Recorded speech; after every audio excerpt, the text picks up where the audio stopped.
Brie Larson, yes, the Oscar-winning actress, Marvel star, and longtime Nintendo fan, has officially been cast to voice a character in the upcoming Mario project.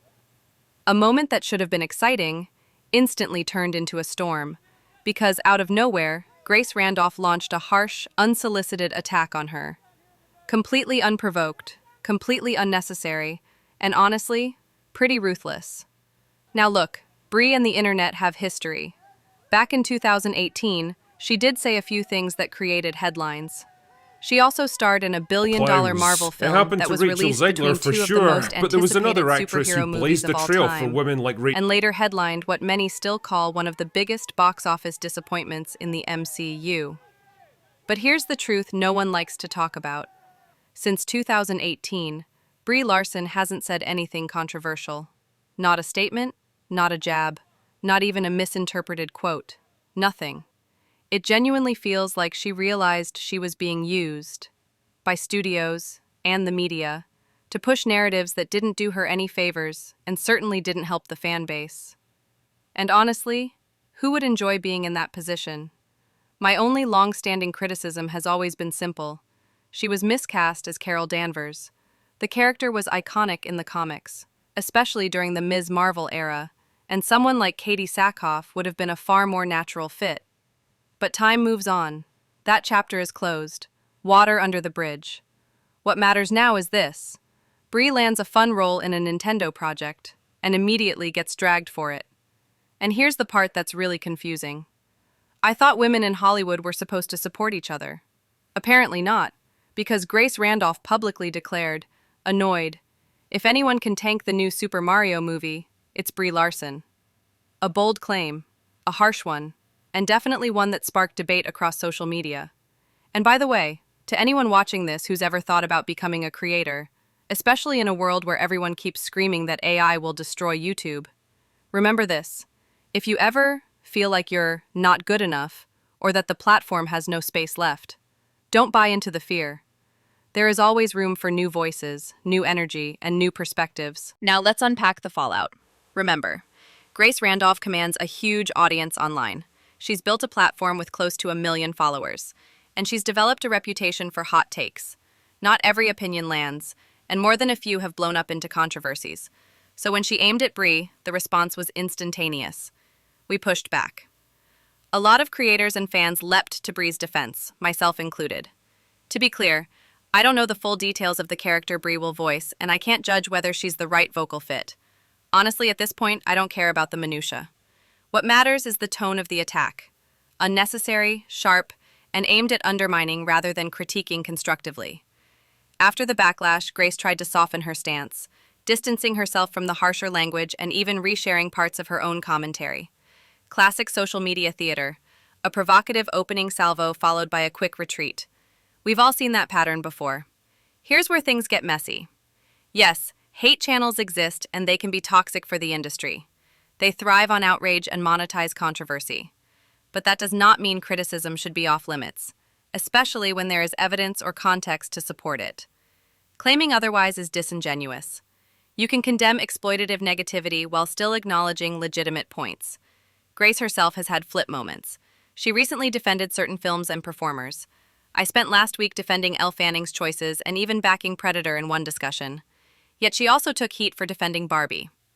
That contradiction matters because it reveals how messy these conversations have become. Opinions aren't always consistent, and people can occupy both sides at once. Will Super Mario 2 be a hit? Almost certainly. Franchise strength and widespread appeal make that likely. But the controversy around Brie is telling because it taps into a larger pattern. Public statements during press tours can linger in the cultural memory. Even if those statements aren't recent, they can be recycled and weaponized against talent years later. Grace's critique, blunt as it was, leans on the idea that certain press-era comments and perceived persona issues can turn off segments of the audience. There's a kernel of truth there. Tone and perception do shape public reception. Yet attacking a performer for being part of a franchise they love feels petty, especially when the performance itself is still unseen. This debate isn't only about Brie Larson. It's about how the industry treats dissent, narrative control, and the scapegoating of individuals. In my earlier coverage of the Marvels, I argued that Brie wasn't the lone problem. She became an emblem for a much bigger breakdown, a face onto which wider frustrations were projected. That phenomenon isn't accidental. It was manufactured through repetitive media narratives and a climate that elevated outrage into identity. Think back to the shift in Hollywood's public posture. For decades, the industry leaned left politically, sure, but largely operated as a business above all else. Studios marketed to audiences, not to political agendas. That began to change noticeably after 2016. The election cycle and cultural movements like #MeToo converged, and the industry's messaging intensified. Entertainment gradually morphed into a louder platform for ideology, embedded in films, ads, sports coverage, and even franchises once seen as purely escapist. This wasn't an overnight invention, but the volume went up. Where product placement and subtle messaging once lived in the background, commentary now sits front and center. You see it in blockbusters, TV revamps, and even family-friendly franchises. Star Wars, Star Trek, Doctor Who, none of it fully immune.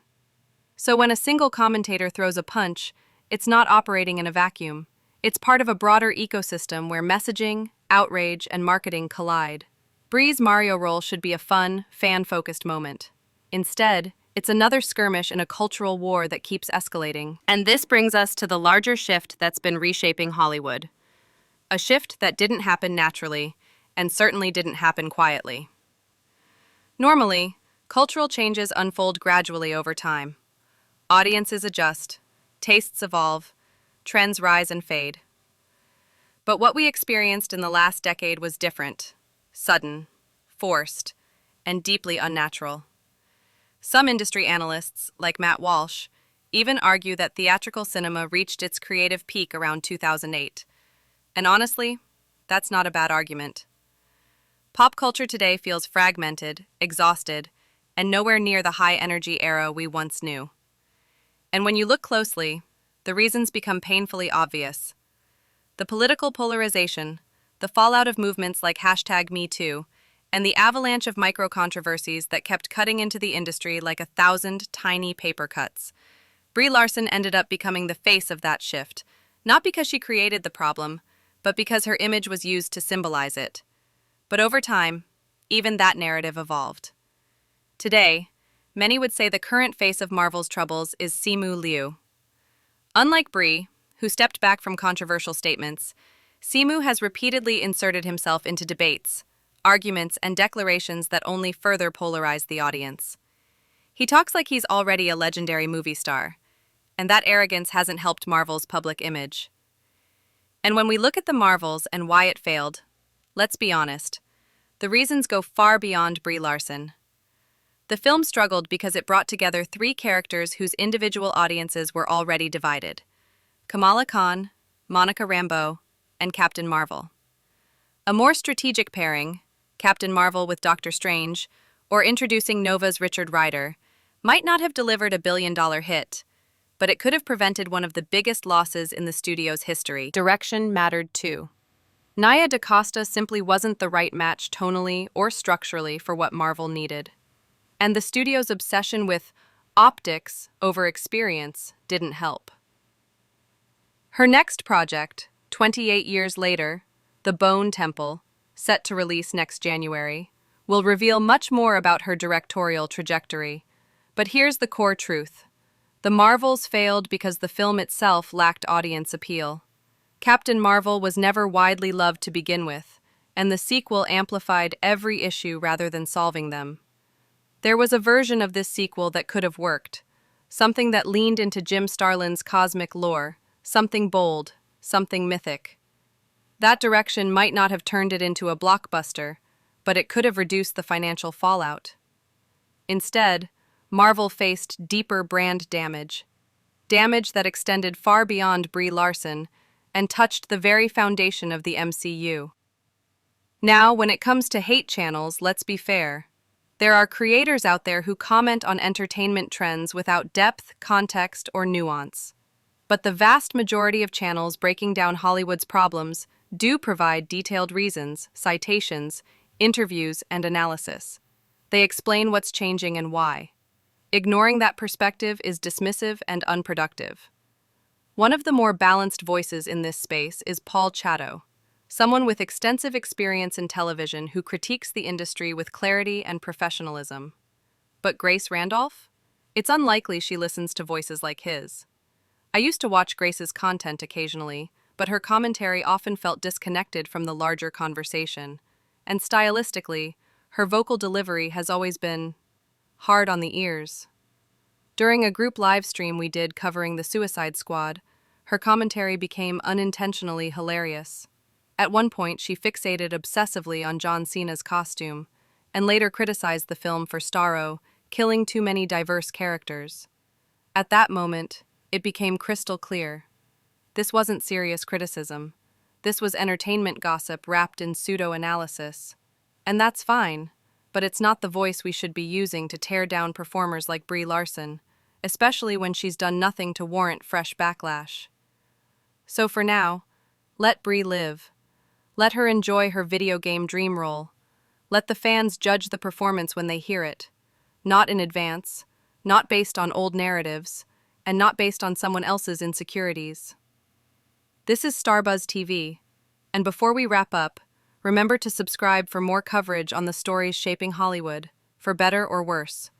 Because as the industry keeps shifting, one thing is certain: the conversation isn't getting any quieter.